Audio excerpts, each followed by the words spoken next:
Back to news TV 84 break तो बाद हम ऐसी गलबात करेंगे media personality from Canada Sardar Harpreet Singh ji ਜਿਹੜੇ ਕਿ ਇਸ ਵੇਲੇ ਸਾਨੂੰ फोन लाइन ਤੇ जुड़ चुके हैं। जी वीर जी वाहिगुरू जी का खालसा वाहिगुरू जी की फतेह। हाँ जी वाहिगुरू जी का खालसा वाहिगुरू जी की फतेह। जी वीर जी ਅੱਜ ਸਾਨੂੰ ਅਸੀਂ ਵਿਸ਼ੇਸ਼ ਗੱਲਬਾਤ ਕਰਾਂਗੇ ਜਿਹੜੀ ਪਠਾਨਕੋਟ ਵਾਲੀ ਘਟਨਾ ਹੈ ਉਸ ਦੇ ਉੱਪਰ। ਜਿਸ ਤੁਸੀਂ ਜਾਣਦੇ ਕਿ ਇਸ ਨੂੰ ਭਾਰਤੀ ਜਿਹੜੀਆਂ ਏਜੰਸੀਆਂ ਨੇ ਜਾਂ ਮੀਡੀਆ ਹੈ ਇਸ ਨੂੰ ਕਹਿ ਰਿਹਾ ਕਿ ਅਤਵਾਦੀ ਹਮਲਾ ਹੈ। ਆਲਸੋ ਯੂਨਾਈਟਿਡ ਜਿਹਾਦ ਕਾਉਂਸਲ ਹੈ ਉਹਨੇ ਵੀ ਇਸ ਚੀਜ਼ ਦੀ ਜ਼ਿੰਮੇਵਾਰੀ ਦਿੱਤੀ ਹੈ ਕਿ ਅਸੀਂ ਇਹ ਕਰਵਾਇਆ ਹੈ। ਤੁਸੀਂ ਓਵਰਆਲ ਇੱਕ ਘਟਨਾਕ੍ਰਮ ਹੈ ਇਸ ਨੂੰ ਕਿਵੇਂ ਵੇਖਦੇ ਹੋ? ਤੁਹਾਡੇ ਖਿਆਲ ਦੇ ਨਾਲ ਕੀ ਹੈ? ਦੇਖੋ ਰੀਤ ਜੀ ਜਿਹੜੀਆਂ ਇਹੋ ਜਿਹੀਆਂ ਘਟਨਾਵਾਂ ਹੁੰਦੀਆਂ ਨੇ ਜੀ ਅਸੀਂ ਜਿਹੜੇ ਆਮ ਲੋਕ ਆ ਸਾਡੇ ਕੋਲ ਬਹੁਤ ਘੱਟ ਇਹਨਾਂ ਦੀ ਜਾਣਕਾਰੀ ਪਹੁੰਚਦੀ ਆ। ਉਹੀ ਜਾਣਕਾਰੀ ਪਹੁੰਚਦੀ ਆ ਜਿਹੜੀ ਅਖਬਾਰਾਂ ਦੇ ਵਿੱਚ ਹੁੰਦੀ ਆ, ਉਹੀ ਜਾਣਕਾਰੀ ਪਹੁੰਚਦੀ ਆ ਜਿਹੜੀ ਸੋਸ਼ਲ ਮੀਡੀਆ ਦੇ ਉੱਤੇ ਇੱਧਰੋਂ ਉੱਧਰੋਂ ਤੁਰੀ ਫਿਰਦੀ ਜਿਹੜੀ ਹੈਗੀ ਇਨਫੋਰਮੇਸ਼ਨ ਆਉਂਦੀ ਆ ਜੀ। ਤੇ ਜਾਂ ਸਾਡੇ ਵਰਗੇ ਲੋਕ ਇਹ ਕਰ ਸਕਦੇ ਹੁੰਦੇ ਨੇ ਕਿ ਜਿਹੜੀਆਂ ਪੁਰਾਣੀਆਂ ਕੋਈ ਘਟਨਾਵਾਂ ਹੋਈਆਂ ਸਿਰਫ ਕਿਆਸੇ ਲਾ ਸਕਦੇ ਹੁੰਦੇ ਆ, ਕਿਆਸ ਰਾਈਆਂ ਸਪੈਕੂਲੇਟ ਕਰ ਸਕਦੇ ਹੁੰਦੇ ਆ ਵੀ ਪਿਛਲੇ ਸਮੇਂ ਦੇ ਵਿੱਚ ਆ ਹੋਇਆ, ਹੋ ਸਕਦਾ ਉਸੇ ਚੀਜ਼ ਦਾ ਹਿੱਸਾ ਹੋਵੇ। ਪਰ ਜਿਹੜੀਆਂ ਇਹ ਸਾਰੀਆਂ ਡਿਵੈਲਪਮੈਂਟਸ ਹੁੰਦੀਆਂ ਨੇ ਇਹ ਬਹੁਤ ਇਹਨਾਂ ਦਾ ਦੂਰਗਾਮੀ परिणाम ਹੁੰਦੇ ਨੇ। ਬੜੀਆਂ ਜਿਹੜੀਆਂ ਬਹੁਤ ਡੀਪਲੀ ਕੰਸਪਾਇਰਡ ਸਾਰੀਆਂ ਇਹ ਕਨਸਪੀਰੇਸੀਜ਼ ਹੁੰਦੀਆਂ ਨੇ ਜਿਹਦਾ ਸਾਡੇ ਵਰਗੇ ਲੋਕਾਂ ਦੇ ਵੱਲੋਂ ਕੋਈ ਐਨਾਲਿਸਿਸ ਕਰਨਾ ਜਾਂ ਕੋਈ ਕਿਆਸ ਰਾਏ ਲਾਉਣੀ ਮੇਰਾ ਖਿਆਲ ਹੈ ਕਿ ਸਿਰਫ ਸਮੁੰਦਰ ਦੇ ਵਿੱਚੋਂ ਇੱਕ ਅੱਧੀ ਬੂੰਦ ਕੱਢਣ ਜੋਗੀ ਗੱਲ ਹੁੰਦੀ ਆ। ਕਿਸੇ ਨੇ ਬੜੀ ਵਧੀਆ ਗੱਲ ਕੀਤੀ ਆ ਵੀ ਜਦੋਂ ਵੀ ਕੋਈ ਵਾਰ ਹੁੰਦੀ ਆ, ਜਦੋਂ ਵੀ ਕੋਈ ਜੰਗ ਹੁੰਦੀ ਆ ਤੇ ਸਭ ਤੋਂ ਪਹਿਲੀ ਮੌਤ ਸੱਚਾਈ ਦੀ ਹੁੰਦੀ ਆ ਜੀ।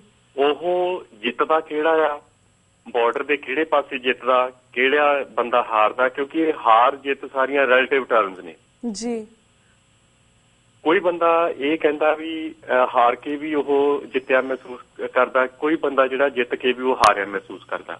ਸੋ ਇਹਦੀ ਕੋਈ ਤੁਸੀਂ ਏਦਾਂ ਦਾ ਕੋਈ ਇੰਟਰਨੈਸ਼ਨਲ ਪੈਮਾਨਾ ਨਹੀਂ ਬਣਿਆ ਵੀ ਜਿਹਦੇ ਤਹਿਤ ਜਾਂ ਕੋਈ ਕਸੌਟੀ ਨਹੀਂ ਇਹੋ ਜਿਹੀ ਬਣੀ ਜਿਹਦੇ ਨਾਲ ਰਗੜ ਕੇ ਇਹ ਗੱਲ ਕਹੀ ਜਾ ਸਕੇ ਵੀ ਆਹ ਜਿੱਤਿਆ ਤੇ ਆਹ ਹਾਰਿਆ। ਪਰ ਡੈਫੀਨੇਟਲੀ ਜਿੱਤੇ ਕੋਈ ਮਰਜ਼ੀ, ਪਰ ਹਾਰਦੇ ਜਿਹੜੇ ਆਮ ਲੋਕ ਹੁੰਦੇ ਨੇ ਜਿਨ੍ਹਾਂ ਦੀਆਂ ਜਾਨਾਂ ਜਾਂਦੀਆਂ ਨੇ, ਜਿਨ੍ਹਾਂ ਦੇ ਉੱਤੇ ਲਾਂਛਣ ਲੱਗਦੇ ਨੇ ਜਾਂ ਜਿਨ੍ਹਾਂ ਦੇ ਉੱਤੇ ਫਾਲ ਆਊਟ ਜਿਹੜਾ ਹੈਗਾ ਆ, ਜਿਨ੍ਹਾਂ ਦੇ ਉੱਤੇ ਜਿਨ੍ਹਾਂ ਨੂੰ ਨਤੀਜੇ ਭੁਗਤਣੇ ਪੈਂਦੇ ਆ ਇਹਨਾਂ ਸਾਰੀਆਂ ਗੱਲਾਂ ਦੇ।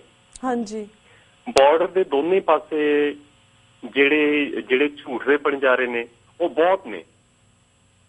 ਇਹ ਚਾਹੇ ਉਹ ਇੱਧਰਲੇ ਘੱਟ ਨਹੀਂ ਕਰਦੇ ਉੱਧਰ ਜਾ ਕੇ, ਉੱਧਰਲੇ ਘੱਟ ਨਹੀਂ ਕਰਦੇ ਇੱਧਰ ਆ ਕੇ, ਕਿਉਂਕਿ ਆਪਸ ਦੇ ਵਿੱਚ ਪ੍ਰੋਕਸੀ ਵਾਰ ਜਿਹੜੀ ਆ ਉਹ ਚੱਲਦੀ ਪਈ ਆ। ਜੇ ਸਾਡੇ ਜਿਹੜੇ ਦਰਸ਼ਕ ਨੇ ਜਾਂ ਜਿਹੜੇ ਸਾਡੇ ਸਰੋਤੇ ਨੇ ਜੇ ਉਹਨਾਂ ਨੂੰ ਯਾਦ ਹੋਵੇ ਵੀ ਜਦੋਂ ਕਾਰਗਿਲ ਦੀ ਲੜਾਈ ਹੋਈ ਸੀ ਤਾਂ ਬਾਰਡਰ ਦੇ ਉਸ ਪਾਰ ਵੀ ਔਰ ਬਾਰਡਰ ਦੇ ਇਸ ਪਾਰ ਵੀ ਜੋ ਝੂਠ ਦੇ ਅੰਬਾਰ ਜਿਹੜੇ ਸੀਗੇ ਉਹ ਚੜਾਏ ਗਏ, ਜੋ ਝੂਠ ਦੇ ਗੁਬਾਰੇ ਜਿਹੜੇ ਸੀਗੇ ਛੱਡੇ ਗਏ ਦੋਨਾਂ ਪਾਸਿਆਂ ਤੋਂ ਜੀ। ਹੁਣ ਦੋਨੇ ਪਾਸੇ ਕਲੇਮ ਇਹ ਕਰਦੇ ਨੇ ਕਿ ਅਸੀਂ ਜਿੱਤੇ ਆ। ਹਾਂਜੀ ਹੁਣ ਜਿੱਤੇ ਕਿਵੇਂ ਆ, ਕਿਵੇਂ ਅਸੀਂ ਇਹ ਕਹੀਏ ਵੀ ਕਿਹੜਾ ਜਿੱਤਿਆ ਕਿਹੜਾ ਹਾਰਿਆ? ਕੋਈ ਪੌਣੇ 500 ਦੇ ਕਰੀਬ 473 ਮੇਰਾ ਖਿਆਲ ਜਿਹੜੇ ਫੌਜੀ ਸੀਗੇ ਪਾਕਿਸਤਾਨ ਦੇ ਮਾਰੇ ਜਾਂਦੇ ਨੇ, ਠੀਕ ਆ, ਔਰ 527 ਫੌਜੀ ਜਿਹੜੇ ਨੇ ਉਹ ਭਾਰਤ ਦੇ ਮਾਰੇ ਜਾਂਦੇ ਨੇ। ਜਿੱਤੇ ਹੁਣ ਦੋਨੇ ਨੇ, ਜੇ ਉਹਨਾਂ ਨਾਲ ਗੱਲ ਕਰੋ ਉਹ ਕਹੋਗੇ ਵੀ ਅਸੀਂ ਜਿੱਤੇ ਆ, ਜੇ ਇਹਨਾਂ ਨਾਲ ਗੱਲ ਕਰੋ ਤੇ ਇਹ ਕਹਿੰਦੇ ਅਸੀਂ ਜਿੱਤੇ ਆ। ਹੁਣ ਇਹਨਾਂ ਦੇ ਇੱਕ MiG 21, 27 MI ਹੈਲੀਕਾਪਟਰ, MI1 ਜਿਹੜਾ ਹੈਲੀਕਾਪਟਰ ਸੀਗਾ ਉਹ ਵੀ ਇਹਨਾਂ ਦਾ ਨਸ਼ਟ ਹੋਇਆ ਭਾਰਤੀਆਂ ਦਾ ਜੀ। ਪਰ ਇਹਨਾਂ ਨੇ ਇੰਨਾ ਕੁ ਝੂਠ ਜਿਹੜਾ ਫੈਲਾਇਆ ਆਪਣੇ ਇਸ ਹਿੱਸੇ ਦੇ ਵਿੱਚ ਕਿ ਲਓ ਜੀ ਅਸੀਂ ਉੱਥੇ ਜਿੱਤ ਹਾਸਲ ਕੀਤੀ ਆ। ਹੁਣ ਜਦੋਂ ਕੋਈ ਬਾਹਰਲੀਆਂ ਏਜੰਸੀਆਂ ਜਾਂ ਜਿਹੜੇ ਬਾਹਰਲੇ ਲੋਕ ਨੇ ਭਾਵੇਂ ਕਿ ਉਹਨਾਂ ਦੀ ਵੀ ਜਿਹੜੀ ਆਥੈਂਟਿਸਿਟੀ ਹੈਗੀ ਆ ਉਹ ਤਸਦੀਕ ਨਹੀਂ ਕੀਤੀ ਜਾ ਸਕਦੀ, ਅਸੀਂ ਮੋਹਰ ਨਹੀਂ ਲਾ ਸਕਦੇ ਵੀ ਉਹ ਹਾਂ ਉਹਨਾਂ ਨੇ ਸੱਚ ਬੋਲਿਆ, ਪਰ ਫਿਰ ਵੀ ਇਹ ਗੱਲ ਦਾ ਇੱਕ ਅਹਿਸਾਸ ਕੀਤਾ ਜਾ ਸਕਦਾ ਵੀ ਕਿਉਂਕਿ ਉਹਨਾਂ ਦਾ ਕੋਈ ਵੈਸਟਡ ਇੰਟਰਸਟ ਬਹੁਤਾ ਜ਼ਿਆਦਾ ਨਹੀਂ ਹੁੰਦਾ ਤੇ ਉਹ ਹੋ ਸਕਦਾ ਵੀ ਸੱਚੀ ਕਹਾਣੀ ਲਿਖਣ।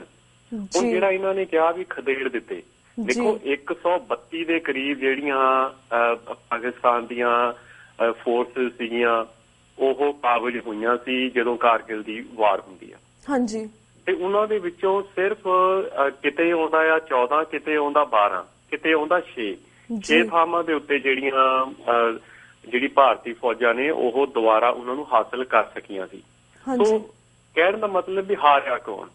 ਜਦੋਂ ਗੱਲ ਤੁਸੀਂ ਉਹਨਾਂ ਦੇ ਜਰਨੈਲਾਂ ਦੇ ਨਾਲ ਕਰਦੇ ਹੋ ਤੇ ਉਹ ਕਹਿੰਦੇ ਵੀ ਸਾਡੇ ਕੋਲ ਕੋਈ ਇਨਫੋਰਮੇਸ਼ਨ ਨਹੀਂ ਸੀ। ਫੋਰ ਐਗਜ਼ਾਮਪਲ ਉਸ ਟਾਈਮ ਦੇ ਵਿੱਚ ISI ਦਾ ਜਿਹੜਾ ਸਰਬਰਾਹ ਸੀ ਜੀ ਉਹ ਸ਼ਾਹਿਦ ਅਜ਼ੀਜ਼ ਸੀ, ਜਿਹਨੇ ਆਪਣੀ ਕਿਤਾਬ ਵੀ ਲਿਖੀ ਆ ਔਰ ਉਹਨੇ ਬੜੇ ਵੱਡੇ ਖੁਲਾਸੇ ਕੀਤੇ। ਬੀਇੰਗ ISI ਦਾ ਇੱਕ ਸਰਬਰਾਹ, ਇੱਕ ਮੇਨ, ਇੱਕ ਜਰਨੈਲ, ਇੱਕ ਜਨਰਲ ਹੋਣ ਦੇ ਬਾਵਜੂਦ ਵੀ ਉਹ ਇਸ ਗੱਲ ਨੂੰ ਕਨਫੈਸ ਕਰ ਰਿਹਾ ਅੱਜ ਮੀਡੀਆ ਦੇ ਵਿੱਚ।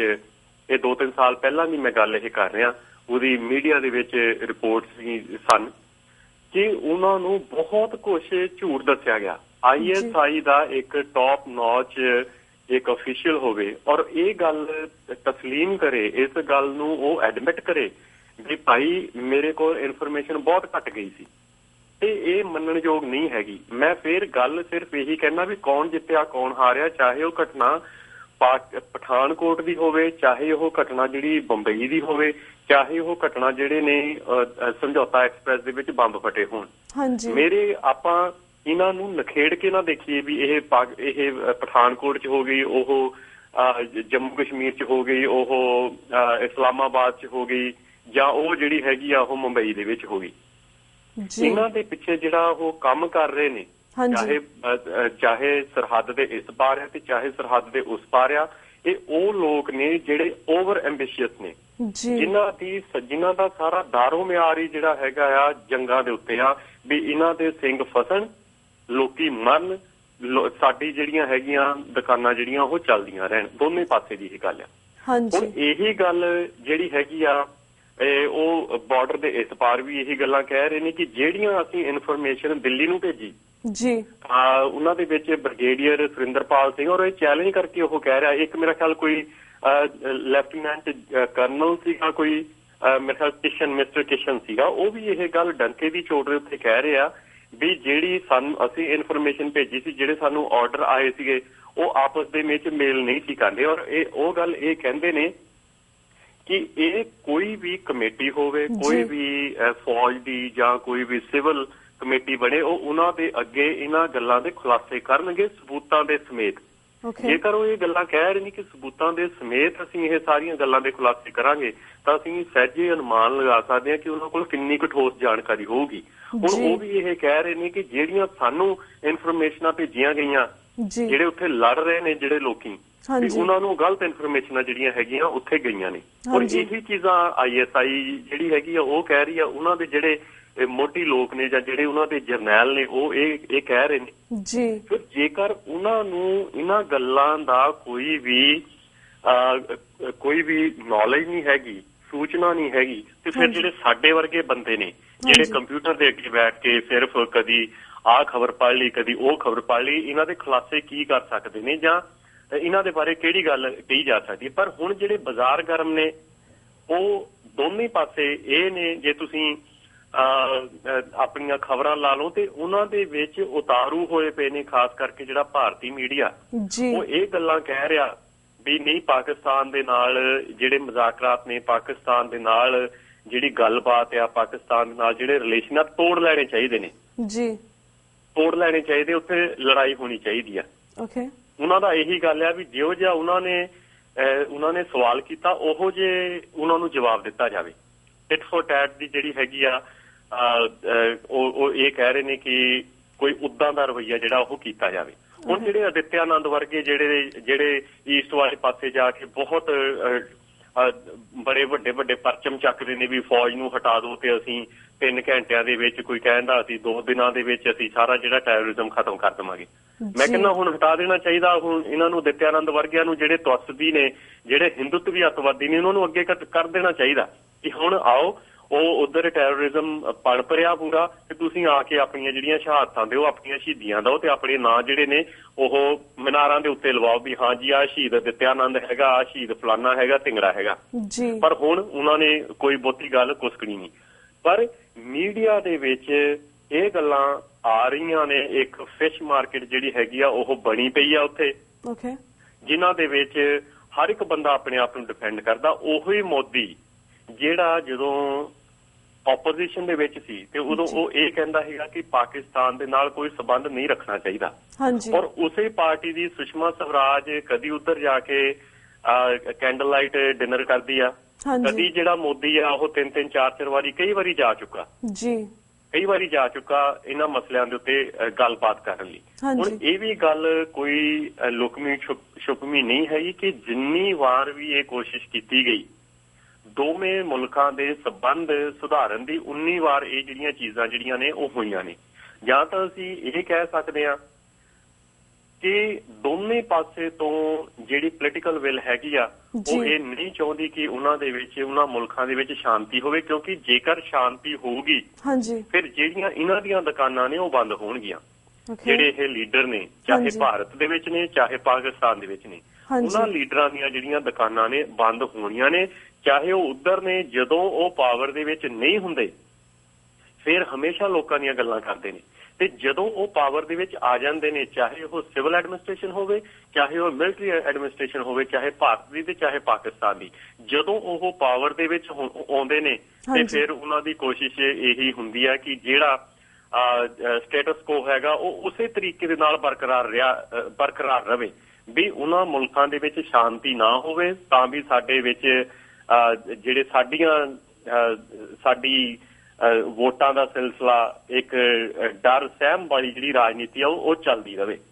ਹੁਣ ਇਹ ਜਿਹੜਾ ਪਠਾਨਕੋਟ ਦੇ ਵਿੱਚ ਵੀ ਜਿਹੜੀਆਂ ਇੱਕ ਅਟੈਕ ਹੋਇਆ ਉਹਨਾਂ ਦੇ ਵਿੱਚ ਵੀ ਬਹੁਤ ਜ਼ਿਆਦਾ ਕਲੈਰਿਟੀ ਨਹੀਂ ਹੈਗੀ। ਜਿਹੜੀਆਂ ਭਾਰਤ ਦੀਆਂ ਖਬਰਾਂ ਨੇ ਕਿਤੇ ਤੁਸੀਂ ਇਹ ਪੜੋਗੇ ਕਿ ਬਹੁਤ ਟ੍ਰੇਨਡ ਨੇ ਜਿਨ੍ਹਾਂ ਨੇ ਅੱਤਵਾਦੀਆਂ ਨੇ ਇਹ ਹਮਲਾ ਕੀਤਾ, ਉਹ ਬਹੁਤ ਟ੍ਰੇਨਡ ਅੱਤਵਾਦੀ ਨੇ, ਪਰ ਕੀ ਉਹ ਉਹਨਾਂ ਤੋਂ ਵੀ ਜ਼ਿਆਦਾ ਟ੍ਰੇਨ ਨੇ ਜਿਹੜੇ ਗਰੁੜ ਫੋਰਸ ਬਣਾਈ ਪਈ ਹੈ ਇਹਨਾਂ ਨੇ 에ਅਰ ਫੋਰਸ ਦੀ ਰਾਖੀ ਦੇ ਲਈ ਜਾਂ 에ਅਰ ਜਿਹੜੇ ਬੇਸ ਨੇ ਉਹਨਾਂ ਦੀਆਂ ਰਾਖੀਆਂ ਦੇ ਲਈ, ਬਿਲਕੁਲ NSG ਦੀ ਤਰਜ਼ ਦੇ ਉੱਤੇ। ਹੁਣ 1 ਤਰੀਕ ਦਾ ਹਮਲਾ ਹੁੰਦਾ ਆ, ਅੱਜ ਤੱਕ ਇਹ ਨਹੀਂ ਪਤਾ ਲੱਗ ਰਿਹਾ, ਈਵਨ ਰਾਜਨਾਥ ਨੂੰ ਵੀ ਇਹ ਨਹੀਂ ਪਤਾ ਲੱਗਿਆ ਸੀਗਾ 2 ਦਿਨ ਪਹਿਲਾਂ ਵੀ, ਕਿਉਂਕਿ ਉਹਨੇ ਟਵੀਟ ਜਿਹੜਾ ਕੀਤਾ ਸੀ ਉਹਨੇ ਕਿਹਾ ਸੀਗਾ ਵੀ ਫਿਨਿਸ਼ ਹੋ ਗਿਆ, ਪਰ ਉਸ ਤੋਂ ਬਾਅਦ ਵੀ ਜਿਹੜਾ ਹਮਲਾ ਆ ਉਹ ਜਾਰੀ ਰਿਹਾ। ਕਈ ਥਾਵਾਂ ਦੇ ਉੱਤੇ ਖਬਰਾਂ 4 ਬੰਦੇ ਮਰਨ ਦੀਆਂ ਆਉਂਦੀਆਂ ਨੇ ਕਿ 4 ਫੌਜੀ ਜਿਹੜੇ ਨੇ ਉਹ ਮਰੇ ਨੇ। ਉਹਨਾਂ ਦੇ ਵਿੱਚ ਇਹ ਵੀ ਗੱਲ ਕਹੀ ਜਾਂਦੀ ਹੈ ਕਿ ਇੱਕ ਜਨਰਲ ਰੈਂਕ ਦਾ ਬੰਦਾ ਵੀ ਜਿਹੜਾ ਹੈਗਾ ਉਹ ਮਾਰਿਆ ਗਿਆ। ਇੱਕ NSG ਦਾ ਜਿਹੜਾ ਨਿਰੰਜਨ ਹੈਗਾ ਉਹ ਤਾਂ ਚਲੋ ਮਾਰੇ ਗਏ, NSG ਦਾ ਸੀਗਾ, ਉਹ ਵੀ ਮੇਰੇ ਖਿਆਲ ਕਰਨਲ ਰੈਂਕ ਦਾ ਉਹ ਵੀ ਬੰਦਾ ਸੀਗਾ ਜਿਹੜਾ ਉੱਥੇ ਮਾਰੇਗਾ। ਪਰ ਅਜੇ ਤੱਕ ਵੀ ਕੋਈ ਬਹੁਤ ਜ਼ਿਆਦਾ ਪੁਸ਼ਟੀ ਨਹੀਂ ਹੋ ਰਹੀ ਕਿ ਕਿੰਨੇ ਜਿਹੜੇ ਨੇ ਉਹ ਲੋਕ ਜਿਹੜੇ ਅਟੈਕ ਕਰਨ ਆਏ ਸੀਗੇ ਉਹ ਮਾਰੇ ਗਏ ਨੇ, ਕਿ ਕਿੰਨੇ ਫੌਜੀ ਜਿਹੜੇ ਨੇ ਉਹ ਮਾਰੇ ਗਏ ਨੇ। ਯਾਨੀ ਕਿ ਇੰਨਾ, ਪਰ ਇਹਨਾਂ ਦੀਆਂ ਆਪਣੀਆਂ ਜਿਹੜੀਆਂ ਏਜੰਸੀਆਂ ਨੇ ਜਾਂ ਇਹਨਾਂ ਦੇ ਜਿਹੜੇ ਆਪਣੇ ਨੁਮਾਇੰਦੇ ਨੇ ਜਿਹੜੇ ਫੋਰਨ ਅਫੇਅਰ ਦੇ ਨੇ, ਚਾਹੇ ਹੋਮ ਅਫੇਅਰਸ ਦੇ ਨਾਲ ਰਿਲੇਟਡ ਨੇ, ਰਾਜਨਾਥ ਸਿੰਘ ਵਰਗੇ ਜਿਹੜੇ ਲੋਕ ਨੇ ਉਹਨਾਂ ਨੂੰ ਨਹੀਂ ਪਤਾ ਹੈਗਾ ਕਿ ਹੋ ਕੀ ਰਿਹਾ ਉੱਥੇ।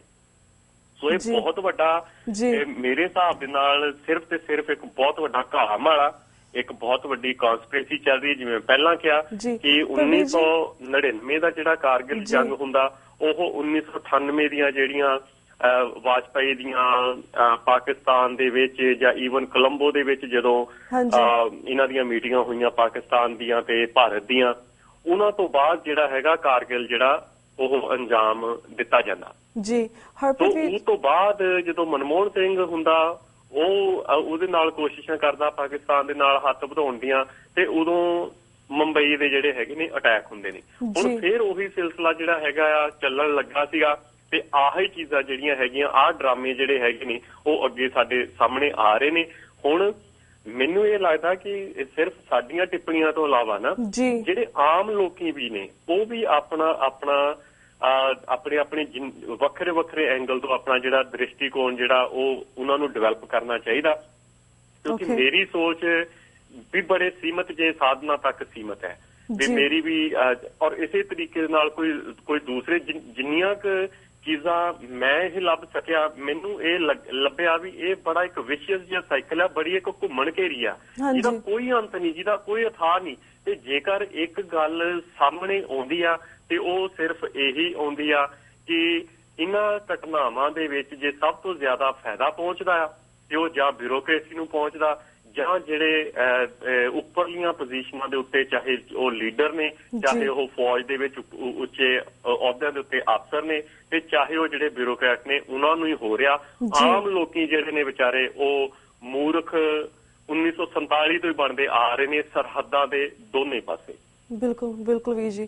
ਅਮੀ ਵੀਰ ਜੀ ਥੈਂਕ ਯੂ ਸੋ ਮਚ ਕਿ ਤੁਸੀਂ ਸਾਨੂੰ ਇੱਕ ਫੈਕਟ ਦੱਸਿਆ ਕਿ ਕੁਡ ਬੀ ਜਿਹੜੀ ਰਿਲੇਸ਼ਨਸ਼ਿਪ ਆ ਪਾਕਿਸਤਾਨ ਦੀ ਜਾਂ ਭਾਰਤ ਦੇ ਵਿੱਚ ਉਹਨੂੰ ਸਾਬੋਤਾਜ ਕਰਨ ਲਈ ਇਸ ਤਰ੍ਹਾਂ ਦੀਆਂ ਹਰਕਤਾਂ ਹੋ ਰਹੀਆਂ ਨੇ ਜਾਂ ਫਿਰ ਏਜੰਸੀਆਂ ਕਰਵਾ ਰਹੀਆਂ ਨੇ। ਪਰ ਅਸੀਂ ਚਾਹਾਂਗੇ ਕਿ ਆਉਣ ਵਾਲੇ ਦਿਨਾਂ ਦੇ ਵਿੱਚ ਟੀਵੀ 84 ਦਰਸ਼ਕਾਂ ਨੂੰ ਦੱਸਣਾ ਚਾਹੁੰਦੇ ਕਿ ਆਉਣ ਵਾਲੇ ਦਿਨਾਂ ਦੇ ਵਿੱਚ ਇਸ ਮੁੱਦੇ ਦੇ ਉੱਪਰ, ਇਸ ਘਟਨਾਕ੍ਰਮ ਦੇ ਉੱਪਰ ਅਸੀਂ ਵੱਖ-ਵੱਖ ਸ਼ਖਸੀਅਤਾਂ ਦੇ ਹੋਰ ਵੀ ਵਿਊਜ਼ ਲਵਾਂਗੇ, ਹੋਰ ਵੀ ਨਜ਼ਦੀਕੀ ਦੇ ਨਾਲ ਅਸੀਂ ਇਸ ਦੀ ਤਹਿ ਤੱਕ ਜਾਵਾਂਗੇ ਅਤੇ ਦੇਖਾਂਗੇ ਕਿ ਇਸ ਦੇ ਪਿੱਛੇ ਐਕਚੁਅਲੀ ਸੱਚਾਈ ਕੀ ਹੈ। ਬਸ ਤੁਹਾਡਾ ਬਹੁਤ ਬਹੁਤ ਧੰਨਵਾਦ ਵੀਰ ਜੀ ਕਿ ਤੁਸੀਂ ਆਪਣੇ ਜਿਹੜੇ ਵਿਊਜ਼ ਸੀਗੇ ਸਾਡੇ ਦਰਸ਼ਕਾਂ ਨਾਲ ਸਾਂਝੇ ਕੀਤੇ। ਅਸੀਂ ਤੁਹਾਡੇ ਕੋਲ ਹੁਣ ਇਜਾਜ਼ਤ ਲੈਂਦੇ ਹਾਂ। ਵਾਹਿਗੁਰੂ ਜੀ ਕਾ ਖਾਲਸਾ, ਵਾਹਿਗੁਰੂ ਜੀ ਕੀ ਫਤਿਹ। ਜੀ ਬਹੁਤ ਬਹੁਤ ਧੰਨਵਾਦ। ਵਾਹਿਗੁਰੂ ਜੀ ਕਾ ਖਾਲਸਾ, ਵਾਹਿਗੁਰੂ ਜੀ ਕੀ ਫਤਿਹ ਵੀਰ ਜੀ।